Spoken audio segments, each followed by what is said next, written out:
Bonjour à tous et bienvenue sur une nouvelle vidéo de Tesla France 89. Aujourd'hui on va faire une vidéo un peu orientée full self-driving, conduite autonome. Donc quand vous avez l'option de la conduite autonome, il y a plusieurs fonctionnalités qui sont fournies avec, et donc on va voir aujourd'hui la fonctionnalité sortie automatique, donc déplacer en fait la voiture grâce à son téléphone portable au niveau de l'application.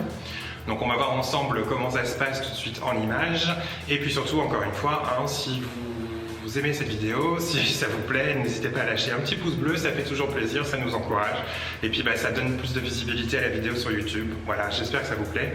Et donc à tout de suite pour la sortie automatique classique, et on va faire aussi la sortie automatique intelligente, parce que j'avais eu un peu de mal à tester jusque là. Bon, par contre on est sur une propriété privée, j'ai pas de parking avec des places marquées au sol pour le moment, comme on est en confinement encore. Si vous regardez cette vidéo au moment où le confinement est terminé, on est en confinement à cause du coronavirus, et du coup voilà, on n'est pas sur la voie publique. Donc je vous laisse avec les images, à tout de suite.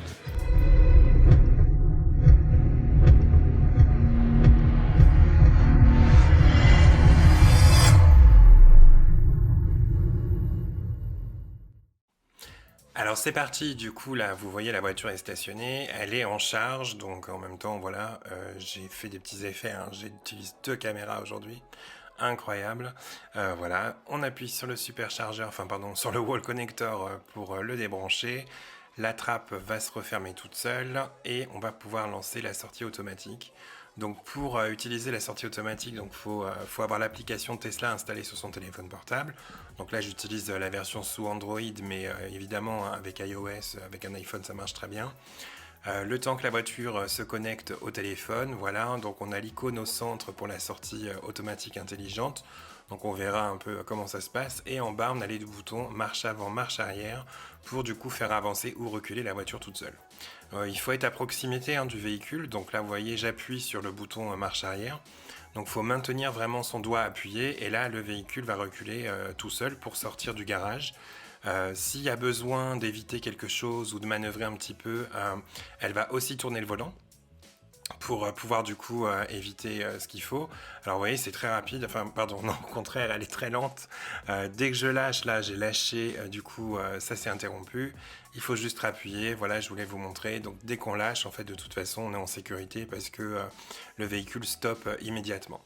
Donc là je continue, vous voyez je suis quand même relativement loin on va dire de la voiture, ça fonctionne encore, de mémoire c'est 6 mètres la distance à laquelle on doit se trouver maximum pour pouvoir utiliser cette fonctionnalité, et voilà c'est pratique, ça permet de faire reculer la voiture, de fermer le portail, la porte de garage, et ensuite de monter dans la voiture, voilà, sans avoir à monter dans la voiture, sortir de la voiture, descendre de la voiture, fermer la porte, remonter dans la voiture, voilà vous voyez, vous avez un peu compris la gymnastique.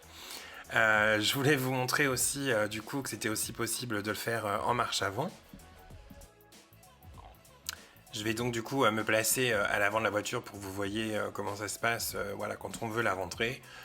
Donc même fonctionnement, on se met sur l'application et cette fois-ci on appuie sur le bouton marche avant, et donc le véhicule va s'allumer, parce qu'on est toujours allumé en fait, mais elle va donc se mettre en mouvement après avoir, vous avez vu il y a des petits coups de warning, de feu de détresse qui se mettent en route. Moi la voiture est allumée aussi, on voit les phares. D'ailleurs à l'intérieur on a aussi l'écran qui s'allume. Voilà, donc là j'ai relâché pour vous montrer un peu comment ça se passait, donc ça s'est arrêté. On va maintenant tester la fonctionnalité de aller jusqu'à la cible. Donc avec la sortie automatique intelligente, on peut aussi du coup indiquer à la voiture d'aller à un endroit bien précis. Donc là voilà, on a une petite cible blanche pour lui indiquer où est-ce qu'on veut qu'elle aille au niveau de la destination. Donc elle calcule, vous voyez du coup là l'itinéraire le plus court pour y aller. Je sais pas pourquoi elle m'avait fait un gros trait bleu, ah non pardon c'est la précision du GPS, le gros trait bleu. Et donc là on va lancer la sortie automatique. C'est un peu compliqué, vous allez voir. Alors j'ai remarqué qu'il faut quand même être bien plus près de la voiture. Elle va s'interrompre à plusieurs reprises parce qu'en fait je suis trop loin. Et dès que je me suis rapproché, elle s'est à nouveau mise en route en fait. Alors là, regardez ce qu'elle faut, regardez les pneus avant, les voies. Alors elle fait gauche, droite, gauche, droite, gauche, droite. Enfin bon, elle paye pas les pneus. Elle fait que je sais pas ce qu'elle fait, elle hésite, voilà, elle tourne, elle retourne. Je vais m'approcher un peu pour que vous puissiez voir, vous voyez, là on voit la roue avant droite qui pivote un peu. Alors c'est pas le fait qu'elle évite le trépied, parce que de toute façon elle n'a pas à aller vers le trépied avec l'appareil photo. Voilà, elle est vraiment bon, je sais pas ce qu'elle fait. Voilà. Alors là, elle va manœuvrer un tout petit peu, après elle repart dans l'autre sens, et elle va s'arrêter, mais en fait pas du tout là où j'avais demandé. Il y a quand même facile 3-4 mètres d'écart, on va dire. Là, je vais être obligé encore une fois de me rapprocher. Elle bloque. Et dès que je vais me rapprocher, elle va repartir. Donc, bon, voilà. On est loin de ce que moi je m'imaginais quand on parlait de la sortie intelligente. C'était en principe, voilà, on sort du supermarché, on appuie avec son téléphone et la voiture vient nous chercher parce qu'il pleut et on veut pas voilà, marcher sous la pluie pour aller chercher la voiture. Là, c'est pas du tout ça en fait. Il faut vraiment être juste à côté du véhicule et ça se désactive dès qu'elle s'éloigne un peu trop. Donc, pour moi, je vois pas trop de grande utilité, surtout au prix de l'option de la conduite autonome, qui est à 6 000 € de mémoire en ce moment. Voilà, si vous voulez, du coup, peut-être vous avez des utilisations auxquelles vous pensez. N'hésitez pas hein, dans la barre des commentaires à mettre du coup ce à quoi vous pourriez penser. Merci à vous d'avoir regardé cette vidéo, j'espère que ça vous a plu. Surtout n'hésitez pas à vous abonner, hein, ça va s'afficher par là quelque part, voilà. Cliquez bien sur la petite clochette pour être du coup prévenu de chaque sortie de vidéo.